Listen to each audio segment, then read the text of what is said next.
दोस्तों, इंडिया का political system एक ऐसा पॉलिटिकल सिस्टम है जिसमें लीडर्स को डेमोक्रेटिक तरीके से जनता के द्वारा चुना जाता है और ये सभी रिप्रेजेंटेटर्स संसद में अपनी कॉन्फ्रेंसी जनता को रिप्रेजेंट करते हैं। तो किसी भी देश के ऐसे सिस्टम में जितना ज़रूरी योगदान सरकार का होता है उतना ही ज़रूरी योगदान अपोजिशन पार्टी और उनके लीडर्स का भी होता है, ताकि सरकार के हर एक कार्य को कोई चेक कर सके। इसके लिए ज़रूरी है सरकार की निगरानी की जाए। वैसे तो भारत में हज़ारों से ज़्यादा अपोजिशन के लीडर्स हैं जो कि सरकार को क्रिटिसाइज करने में कोई कमी नहीं करते, लेकिन इस पद के लिए सबसे बड़ा नाम है राहुल गांधी का। और बिल्कुल इसी रीज़न से आज के इस वीडियो में हम राहुल गांधी के लाइफ स्टोरी के बारे में बात करने वाले हैं।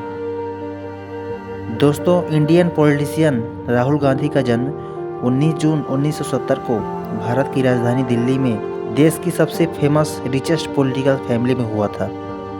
इनके पिता श्री राजीव गांधी भारत के उन पॉलिटिशियन में से थे जिन्हें भारत के प्राइम मिनिस्टर के रूप में देश की जिम्मेदारी को संभालने के लिए चुना गया था। वर्ष 1984 से 1989 तक राहुल के पिता राजीव गांधी प्रधानमंत्री रहे और इनकी मां श्रीमती सोनिया गांधी देश की सबसे पुरानी पार्टी इंडियन नेशनल कांग्रेस की 1998 से 2017 और 2019 से 2022 तक सबसे लंबे समय तक रहने वाली प्रेसिडेंट थी। वर्तमान में कांग्रेस के प्रेसिडेंट मल्लिकार्जुन खड़गे हैं और इनके अलावा इनकी दादी इंदिरा गांधी स्वतंत्र भारत की एकमात्र प्रधानमंत्री रही हैं। वहीं इनकी बहन प्रियंका गांधी वाड्रा एक पॉपुलर पॉलिटिशियन है। बचपन में राहुल गांधी ने अपनी पढ़ाई की शुरुआत सेंट कोलंबिया स्कूल दिल्ली से की। इसके बाद वे उत्तराखंड चले गए, जहां उन्होंने दादून स्कूल में एडमिशन लिया। अभी तक राहुल की पढ़ाई ठीक चल रही थी, लेकिन अचानक उस समय की तत्कालीन प्रधानमंत्री यानी कि उनकी दादी इंदिरा गांधी की उन्हीं के बॉडीगार्ड्स सतवंत सिंह और बेन सिंह के द्वारा उनकी हत्या कर दी गई। इसकी वजह से राहुल और उनकी बहन प्रियंका को सिक्योरिटी रीजन से कुछ समय के लिए उनकी स्कूली पढ़ाई बंद कर दी गई। और कुछ समय बाद जब एटमॉस्फेयर शांत हुआ, तब साल 1989 में इन्होंने यूनिवर्सिटी ऑफ दिल्ली के सेंट स्टीफन कॉलेज में अंडर ग्रेजुएशन के लिए एडमिशन ले लिया। यहाँ की पढ़ाई पूरी करने के बाद आगे की पढ़ाई करने के लिए यूनाइटेड स्टेट ऑफ अमेरिका चले गए। लेकिन इनके जाने के कुछ ही समय बाद साल 1991 में उनके पिता राजीव गांधी की भी हत्या कर दी गई। यह हत्या liberation tigers of Tamil Eelam ने किया था। इसके बाद सिक्योरिटी पर्पज से उन्हें अमेरिका के ही फ्लोरिडा में शिफ्ट करना पड़ा, जहां उन्होंने रॉलेस कॉलेज में एडमिशन ले लिया और 1994 में बीए की डिग्री प्राप्त की। उसके बाद यूनिवर्सिटी ऑफ कैम्ब्रिज के ट्रिनिटी कॉलेज से एमफिल की पढ़ाई करी। एक इंटरेस्टिंग फैक्ट ये है कि सिक्योरिटी रीजन के कारण राहुल गांधी इस कॉलेज में दूसरे नाम से पढ़ाई कर रहे थे। उन्होंने इस कॉलेज में राहुल विंची के नाम से पढ़ाई की। इसके बाद से ही राहुल गांधी ने अपने प्रोफेशनल करियर की शुरुआत की, लेकिन कुछ ही समय वर्क करने के बाद वो 2004 में वापस इंडिया आ गए और भारत आते ही उन्होंने खुद की टेक्नोलॉजी कंसल्टेंसी कंपनी की शुरुआत करी और इसके साथ ही उन्होंने पॉलिटिक्स में भी आने का फैसला किया।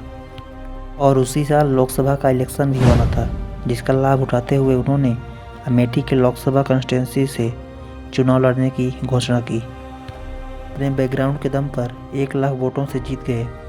उसके बाद से ही राहुल गांधी पॉलिटिक्स में एक्टिव हो चुके थे। साल 2006 में इन्होंने अपनी मां सोनिया गांधी के लिए इलेक्शन रैली में पार्टिसिपेट करने लगे और करीब 4 लाख वोटों से जीत भी दिलाई।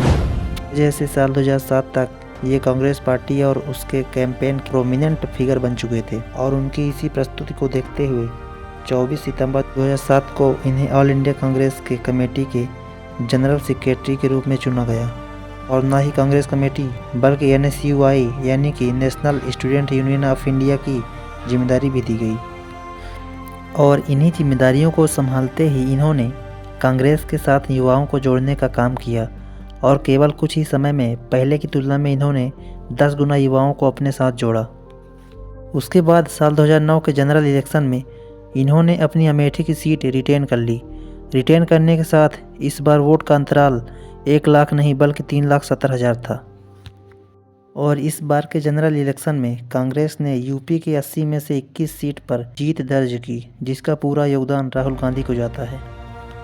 इसके अलावा इस इलेक्शन में कांग्रेस की सरकार भी बनी और उसके अगले लोकसभा चुनाव में राहुल गांधी ने फिर अपनी लोकसभा सीट बचा ली। लेकिन इस बार वो अपनी पार्टी को राष्ट्रीय स्तर पर नहीं बचा सके। इस बार नरेंद्र मोदी के नेतृत्व में भारतीय जनता पार्टी की सरकार बनी और नरेंद्र मोदी को भारत का प्रधानमंत्री बनाया गया। के बाद अगले 2019 के इलेक्शन में भी कांग्रेस पार्टी ने अच्छा प्रदर्शन नहीं कर पाई। इसके साथ ही राहुल गांधी ने अमेठी की अपनी लोकसभा सीट भी खो दी। लेकिन अभी भी राहुल गांधी भारतीय राजनीतिक व्यवस्था में राजनीतिक रूप से काफ़ी एक्टिव हैं, जो हर मुद्दे पर सरकार को क्रिटिसाइज करने का काम कर रहे हैं और एक विपक्षी नेता होने के रूप में यही उनका कर्तव्य भी है।